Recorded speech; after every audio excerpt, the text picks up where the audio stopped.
Hi, my name is Jennifer Smith Parker, Director of Insights at Biospace, and you're listening to Denatured. In this episode, you'll be hearing from Daniel Gil, CEO of Pelage Pharmaceuticals, and Francisco Ramírez-Valle, Senior Vice President of Immunology Discovery at Eli Lilly. We dive into the long-overlooked hair loss space, exploring why true innovation has lagged, how a regenerative approach aims to reactivate dormant follicles, and what early proof of concept means for patients.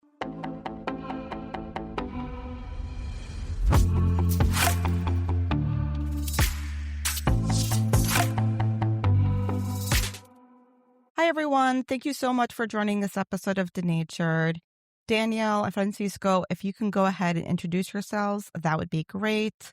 Daniel, why don't we start with you? Sure. Hi, I'm Daniel Gil, CEO of Pelage Pharmaceuticals, where we are taking a regenerative medicine approach to develop a first-in-class topical treatment for pattern hair loss, also known as androgenetic alopecia. Perfect. Francisco? Hello, I'm Francisco Ramírez-Valle. I'm a dermatologist and an immunologist by training, and I lead immunology research at Eli Lilly. Wonderful. Okay, so let's go ahead and dig into this episode where we're going to be talking about the hair loss space. So the space hasn't seen a purpose-built therapy in decades. So I'm curious, why has innovation lagged so long? And what has changed now to make it the right time for regenerative approach, but just, I think, generally an investment in hair loss? So you're right. There's not been a new RX treatment in this space since Friends and Seinfeld were on TV.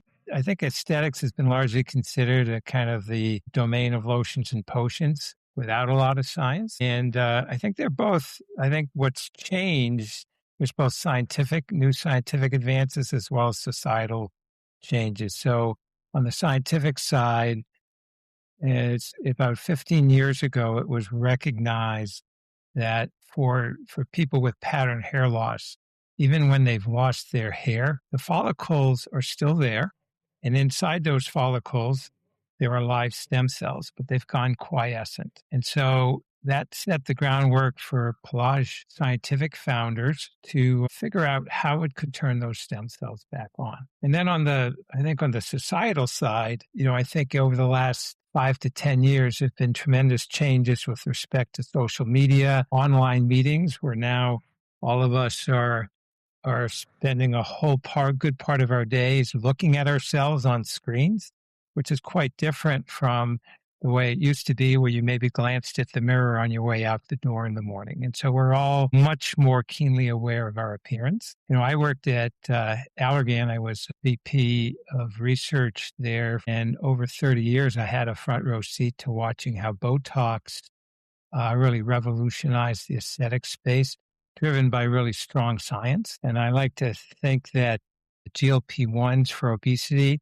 are kind of Botox on steroids. They've really kind of mainstreamed scientific-driven treatments for appearance-based indications. And so I think that's laid the groundwork as well now to think about new science-driven treatments for hair loss. Yeah, no, I agree with that. I think that the science has begun to catch up. I think hair has been difficult because we haven't really understood what causes it, really. But I think that now there's a lot more understanding. The hair follicle is an organ. It has not as simple as one cell type. It's many cell types coming together to generate this really, differentiated appendage. And so understanding what causes hair loss in the different kinds of hair loss has been a challenge. And I think that the science is finally catching up. And I think it's driven, as Dan said, by a lot of societal changes as well. Yeah, that's quite interesting. We're talking about also the standard of care, and I know I've spoken with both of you about the existing options we have, like minoxidil and finasteride. And I'm just wondering, where do these fall short? And then we'll talk about new mechanisms or what else can be done to address hair loss.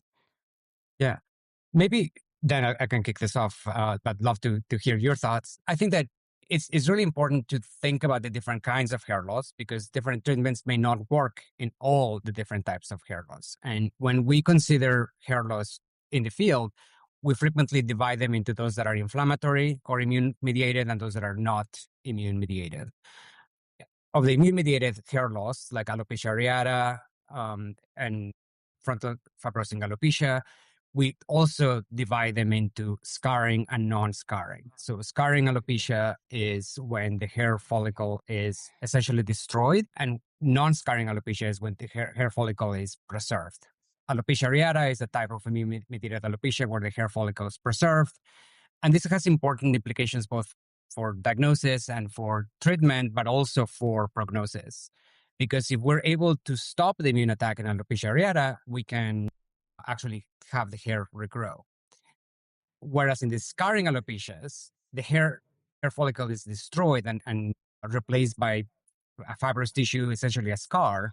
And so that makes it much harder, even if you're able to control that inflammation, it makes it much harder for the hair to grow. Those are the immune-mediated alopecias. And then there's the non-immune-mediated alopecias, like androgenetic alopecia, which can be treated with minoxidil finasteride because they are caused by androgens and hormonal changes.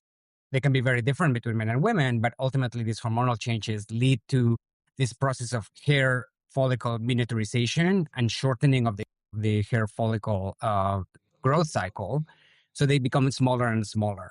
And that's where minoxidil and finasteride can work. They can prevent that cycle of shortening the hair follicle growth and the miniaturization.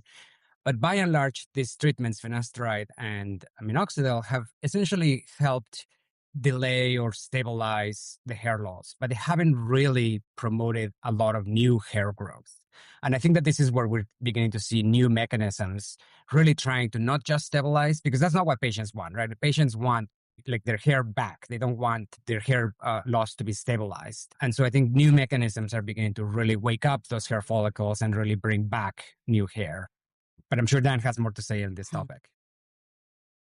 Yeah, I know. And I would just add, I think on the efficacy side, totally agree. I think also on the safety side, finasteride and minoxidil do come with issues, and we're talking about an indication where people really, by and large, are looking for really safe drugs, as well as the companies that are marketing it. You know, we want drugs that come with very clean safety profiles, and so the anti-androgens, have risks of sexual and mood side effects. The minoxidil, originally developed as a blood pressure drug, has potential to impact blood pressure as well as causing, if you're taking it orally in particular, causing hair growth on parts of your body that you don't want hair. You did mention on Cisco, and I know I talked with you as well, Daniel, about this, about hair loss affecting men and women differently. And I think one of the most resonant aspects from Cisco when we first talked was you were saying about when you were seeing patients come to the clinic, and particularly women, and the strong emotional and quality of life impact, and just how important is it in the field that better recognizes a psychological burden when evaluating and developing new therapies? Yeah, no, it's super important. I remember vividly when I was a dermatology resident, when I had to go to the hair loss clinic, I knew that was going to be the place where I was going to have to hold the most hands and pass out the most tissues because people were very emotional when they were relating their symptoms, which were hair loss, and hearing their diagnosis. And it's, especially back then where we had fewer useful treatments, especially for women, hearing this diagnosis of hair loss and that your hair might not come back or might, come back, but not completely, was very devastating for patients. So I really dreaded giving those diagnoses as I was training. And so it's not just the emotional component, it's also that time and time again, research shows that patients who have hair loss actually have higher rates of anxiety, of depression. They can socially withdraw. So it can really have a lot of effects on their personal life, on their professional life. Because here at the end of the day is how we present ourselves to the world. It's part of our identity. It's part of how people see us. And so when I think about hair loss, I really think that it's it's more than a cosmetic consideration. I think that's fascinating to hear. So you're saying the tie to anxiety and depression. And offhand, I wouldn't think about that, but you're absolutely right. You're saying how it's tied really to the emotional self-worth for so many people. And Daniel, I would love to hear your thoughts. We've done some consumer surveys and we see very much those same points. And what's quite clear also is that with the current treatments, there remains a very, very high level of dissatisfaction. When we asked a question among people who are currently taking treatments, what's their level of satisfaction? 80 to 90% of people were telling us that there's a great need for more effective treatments. And I think Francesco made the point that people are looking not just for slowing the loss of hair, but it's really bringing back where the hair has already been lost. And so I think that's one of the things Pelage is very excited about, is that our mechanism, which is really going, as we like to say, at the root of the problem in the hair root, that we are turning back on these stem cells, which is the kind of the initial triggering event that you need to go away from these miniaturized resting follicles and start a new hair cycle, which will grow new hair. And that we've now seen evidence both from biopsy data that we can see that transition occurring, and early data from our phase 2 studies that is showing that hair is sprouting from follicles that had been dormant. And so that's, I think, what people really are looking for. Yeah, that does make sense. And now as you're talking about the findings, essentially, for your studies, and I'm curious for a question for both of you, is whether you think the current clinical endpoints used in hair loss trials are adequate, or do the field and regulators need different measures depending on whether it's aimed at men, women, or you mentioned earlier, Francisco, specific forms of hair loss? Yeah, I mean, I think that the short answer is yes, we probably need more and better endpoints. And I think this is in part because of that hair loss is different in different individuals, it's different in men and women. We're usually focused on the scalp, but patients lose hair in their eyebrows or their eyelashes or their beard.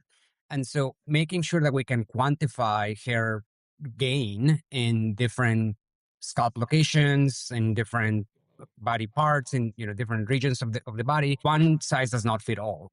The hair density, the hair thickness is different in different parts of the scalp and other body areas. And so we really need to think more about how we objectively quantify those hair changes in those areas. So I think that there's an opportunity for us to do more here. Lilly and working with investigators and with academicians and other companies, eventually we were able to get a endpoint called the severity of alopecia tool, really useful for alopecia areata, right? So that's the tool that gets used to approve almost any alopecia areata treatment nowadays.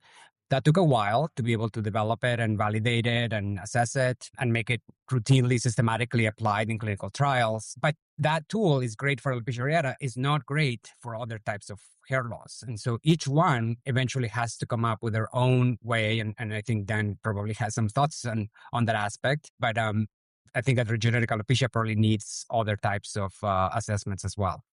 And maybe before I hand it to Dan, I would say that the other thing that I think is important is also bringing in the patient voice with patient reported outcomes, for example, because if we can objectively measure changes in hair density, but it's not meaningful to the patients, is that really going to be a successful product? So more of the patient voice, I think, is important as well. Yeah, just to add, as Francisco said, I mean, one always needs to be looking for endpoints that are also appropriate for the mechanism and the approach. And just counting hair density doesn't get at the whole story, because you don't know whether the increase in hair is occurring in already active follicles, or does it really result, is it really coming from newly activated or reactivated follicles? And so we are working on an endpoint to and really taking advantage of some of the changes in imaging technology to really try to capture follicle activation. And it's really, rather than just a hair count, but it's really looking how many active hair follicular units are there in this area of measurement. And I don't know whether people, maybe a quick word, the way one does these quantitative imaging in these studies is when tattoos and point on the scalp where there's thinning hair, and then using imaging technology, one comes back over time to that same place on the scalp. The imaging equipment can center on the same spot where you've placed the tattoo, and one can quantify over time changes.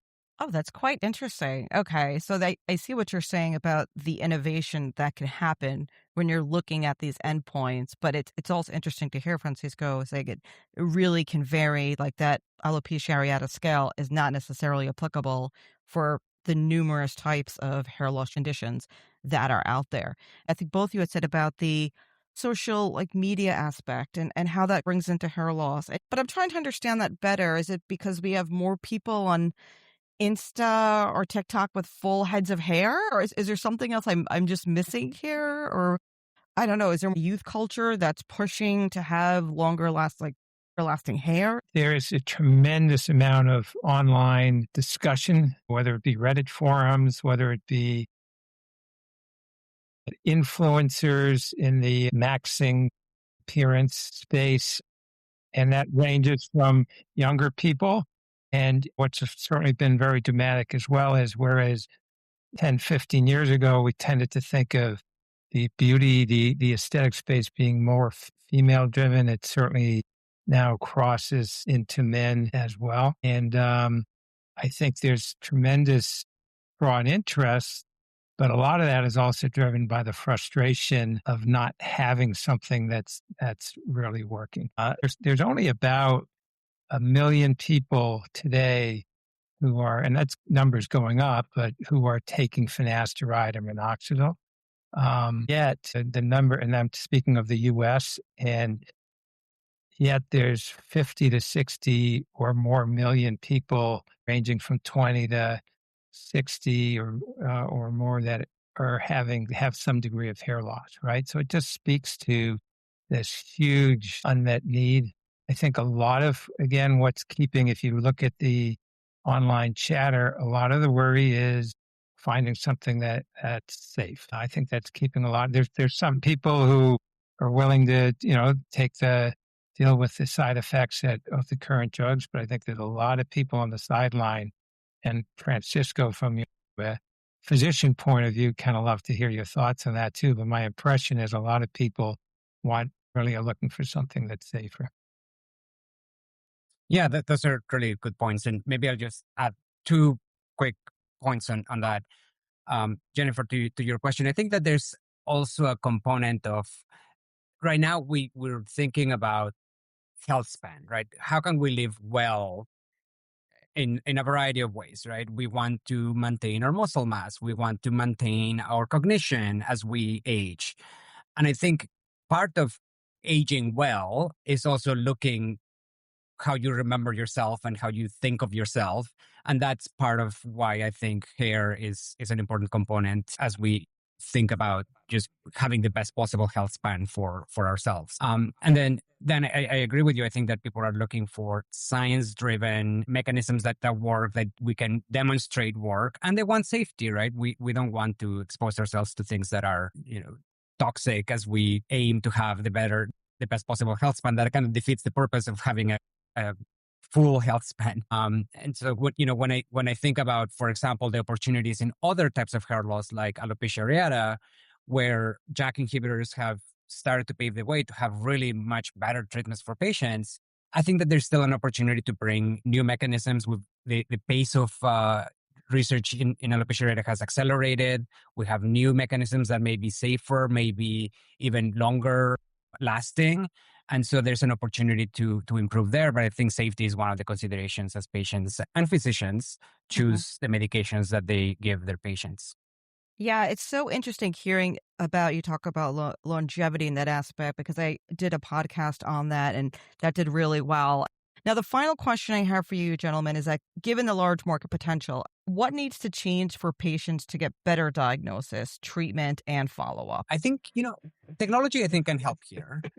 And I know AI is everybody talks about it and is perhaps a bit overblown in some spaces, but I do think that AI-enabled imaging analysis is already beginning to help. I think, as you heard from Dan, looking at these endpoints with even machine learning can help make sure that it's objective and reproducible. So it's already beginning to help in clinical trials. Some companies are beginning to work on smartphone approaches where you can even just video your scalp or other body areas, and the AI can quantify the hair changes. So I think that over time, there's an opportunity for patients to be able to do this from home, right? To be diagnosed at home, to be tracking their progress at home. And even that can also help in clinical trials, because as you know, many patients who would want to be in clinical trials either don't have access or cannot make the time to go to a clinical trial site.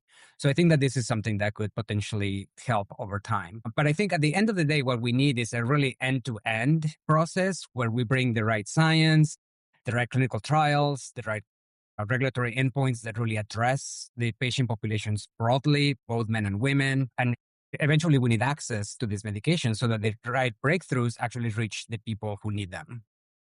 Yeah, and I think the access area as well, we should mention, of course, the hair loss space is also sort of at the forefront of telemedicine, right? And online platforms where these treatments are available and will be available certainly that is the future, right? And I know Lilly's certainly been one of the companies that's been pioneering in this space. Perfect. Well, that is a great ending to talking about this brave new world of hair loss right now and potential treatment. So thank you so much, Danielle Francisco, for joining this podcast. It's been fascinating.